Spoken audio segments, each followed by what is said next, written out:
para não afetar setores específicos que precisam do componente A, B ou C para produzir o seu equipamento, vai continuar esse processo de revisão. Até o momento, a gente viu que 15 dessas nomenclaturas havia, segundo a própria norma, a necessidade de excepcionalizar. Isso foi feito hoje. Então tem uma lista de exceções que foi publicada em 28 de janeiro, que foi estendida hoje com mais 15 itens. Posso estender mais? Posso. Ué, não tem nenhum problema. Se segunda-feira a gente notar que tem mais alguma coisa para rever, vai rever. Porque o Ministério do Desenvolvimento faz isso toda hora. Tá. Toda hora ele faz isso. Ele fica revendo. Porque às vezes, Igor, entendi, o comércio exterior hoje está mais complicado do que parece. Muito mais complicado. Primeiro assim, o dólar caiu mais de 10% esse ano, de um ano para cá. Então teve uma queda de preços dos importados muito grande. O que não é um problema. É bom, você está comprando mais barato. Mas em virtude do protecionismo do mundo inteiro, Europa, Estados Unidos, México, Canadá, todo mundo se protegendo, sobretudo da China, a super capacidade da China acabou fazendo com que os produtos chineses desaguassem nos mercados que estão menos protegidos. Perfeito, faz sentido. Que estão mais abertos. A gente identificou um processo agudo de expansão de importações em questões delicadas que tinha produção nacional que estava sofrendo. Esses setores provocaram o Ministério e falaram, cara, assim não dá. Se esses caras começarem a jogar o preço lá para baixo, para além da queda do dólar, jogar o preço em dólar para baixo, mais a queda do dólar, nós estamos sofrendo aqui, nós vamos fechar a fábrica aqui. Nós não vamos condição. Faz sentido do ponto de vista matemático. Então vamos dar uma olhada, porque o preço está caindo, vamos dar uma olhada nisso. Tem uma equipe lá no Ministério do Desenvolvimento para ver isso. Aí você calibra de 10 para 12, de 4 para 6, de 6 para 9. É um processo de calibragem que você faz e faz as exceções, justamente alvo das reclamações. Mas a revisão estava prevista para hoje, porque a norma entra em vigor dia 1º, ou seja, na segunda, dia 2, entra em vigor.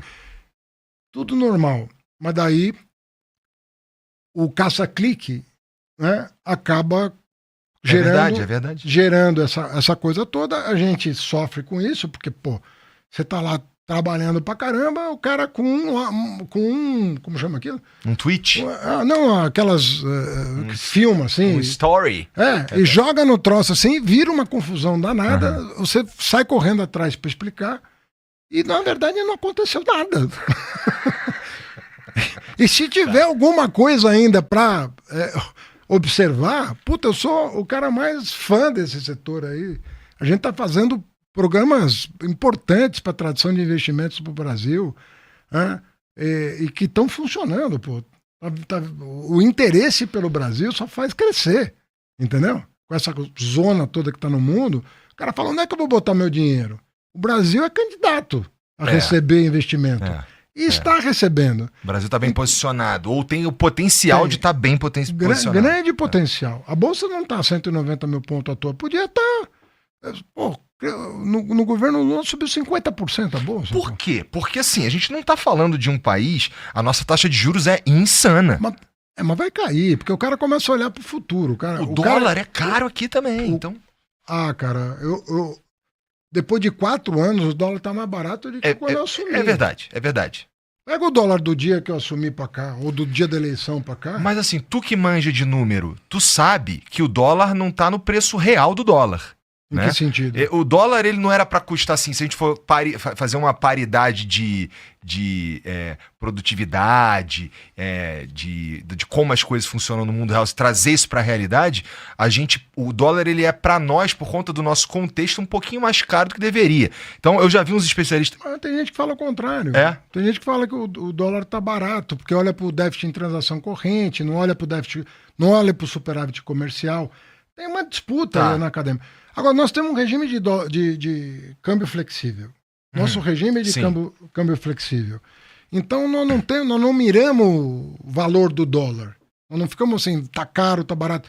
A gente olha as condições macroeconômicas e tem um preço que é dólar barra juros, né? Quer dizer, câmbio barra juros, que quando, às vezes, o câmbio o juro está muito alto, acaba entrando um capital especulativo para ganhar no diferencial da taxa de juros, que também não é muito saudável. No momento específico, você pode ser obrigado a fazer quando tem uma desancoragem, as pessoas estão com uma visão distorcida sobre a economia, a autoridade monetária vai lá e fala, chega, eu vou pagar um carry alto aqui para trazer isso para um patamar adequado. Mas vai chegar uma hora que o juro tem que estar num patamar civilizado e o câmbio vai encontrar o seu lugar para esse patamar civilizado. O que é um patamar civilizado? Não, que é o seguinte, quando eu digo... A gente não está no patamar civilizado. Não, mas aí é que tá. O que eu quero dizer é o seguinte, se você vai fazendo um trabalho de ajuste de contas, se você vai arrumando as contas do país... As coisas vão chegando lá.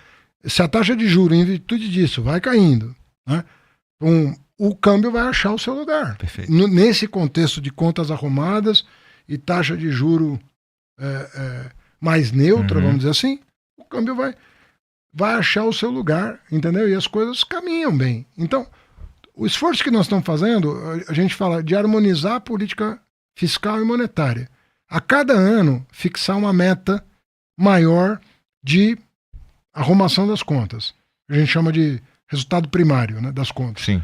Para que o juro caia e para que o câmbio flexível se acomode no lugar do equilíbrio dele. Essa é uma engenharia que não é simples. Com certeza.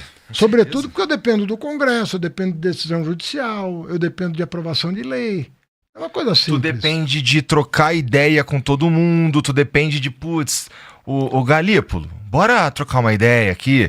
Tu depende de trocar ideia. Então eu entendo essa parte. Agora, se a gente for pensar que...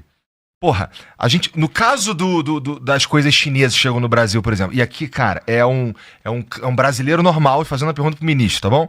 Que é o seguinte, cara, por que nem quando veio o Uber, o Uber, ele melhorou a vida minha, daquele outro cara ali, independente do que se pense, não, mas o emprego, mas aí houve uma pejotização, melhorou a nossa vida objetivamente. A mais, né? Isso. Então assim, objetivamente melhorou. Aí o cara do táxi, ele ficou puto, porque, mas eu pago um monte de taxa, tive que comprar a licença, não sei o quê, o cara do Uber tem um carro e valeu, e é isso?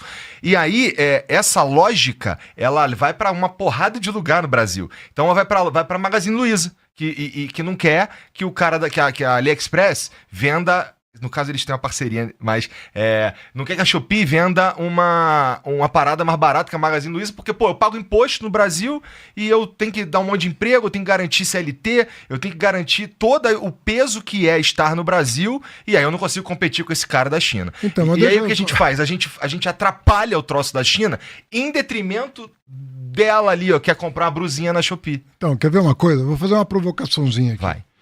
Por que o Tarcísio resolveu cobrar ICMS da Shopee? Porque todo mundo fala da taxa, esquecendo que uma boa parte da taxa é estadual. Mas todo mundo esquece isso. Esse não é meu ponto, mas vai lá. Mas todo mundo esquece isso porque quer carimbar alguém. Sim. Com o negócio, né? A culpa é do Haddad. A culpa é dele. Do Tarcísio. Então, o que aconteceu? Aconteceu que todos os governadores... Brinquei aqui com o nome do Tarcísio, porque eu sei que quem está nos assistindo vai falar, um salve pro Tarcísio. Todos eu já te falei que o melhor debate que eu vi na minha vida inteira, mais honesto, mais inteligente, que eu dava gosto, sabe? Queria que todo mundo fosse assim. Foi o teu com o Tarcísio. Eu já te falei isso. Né? Pois Tô falando de novo. Então, por que todos os governadores resolveram cobrar ICMS da Shopee, da Shine, sei lá o quê? Porque as lojas locais pagam ICMS. E quando um cara de fora, né, manda para cá um negócio que não paga ICMS, ele vai destruir os empregos locais. Perfeito, faz todo sentido. Então, você começou a fechar a loja no Brasil. O varejo começou a ter prejuízo. Pega o balanço do varejo. O balanço começou a desmoronar. O pessoal do varejo foi para cima dos governadores. Perfeito. E falaram, cara, nós vamos fechar a loja. Tem que fazer mesmo. E aí os caras, todos... Brinquei aqui com o Tarcísio, porque ficam querendo colocar na conta do Lula, na conta do Haddad, na conta do... Todos os governadores falaram, nós vamos começar a cobrar ICMS. Bom, aí começou uma pressão para cobrar o PIS/COFINS, que é o outro, que é a perna federal. Uhum. O presidente Lula não queria e não me deixou baixar a portaria, que era uma portaria minha, que ia resolver o problema. Ele falou, não vou fazer isso.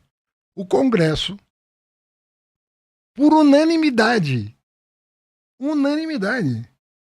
votou para cobrar o PIS/COFINS igual a uma loja local. Então, a Shopee que vende de fora paga o mesmo imposto do velho da van. Sabe o que é unanimidade, né? Você que tá ouvindo a gente, né? Unanimidade. Unanimidade é o seguinte, todos os partidos. É. Então, todos os governadores, todos os partidos impuseram essa norma para proteger o emprego no Brasil. Uhum. Tem nem como vetar um negócio desse, que o veto vai ser derrubado. Perfeito, Todo perfeito. mundo. Aí fica uma coisa, de quem é o filho, né? Como é uma coisa que, aos olhos do público em geral, é uma coisa impopular, ninguém assume. Aham. E aí fica a guerra de narrativa. Não, Quem aí fez... é tua, porque tu que é o ministro. Aí é minha. E aí eu fico brincando com os caras, que é o seguinte, cara, eu sou o cara, eu sou ministro da Fazenda, que depois de 7 anos, todo ano reajustou o salário mínimo acima da inflação. Eu sou o cara que depois de 7 anos, corrigiu todo ano a tabela de imposto de renda. Depois de 7 anos, sem correção do imposto de renda. Sabe? Eu sou a pessoa que recuperou piso de saúde e educação, que estavam sufocadas, que botou dinheiro na Minha Casa Minha Vida, que permitiu que a farmácia popular voltasse a entregar remédio gratuito e tal. Quer dizer, eu faço parte de um governo que conseguiu viabilizar uma enormidade de programas que estavam sufocados. Aí o cara, com vontade de polarizar, que tudo bem, mas assim, o cara começa a inventar a história. Eu não tenho nenhum problema de responder pelas coisas que eu faço. Uhum.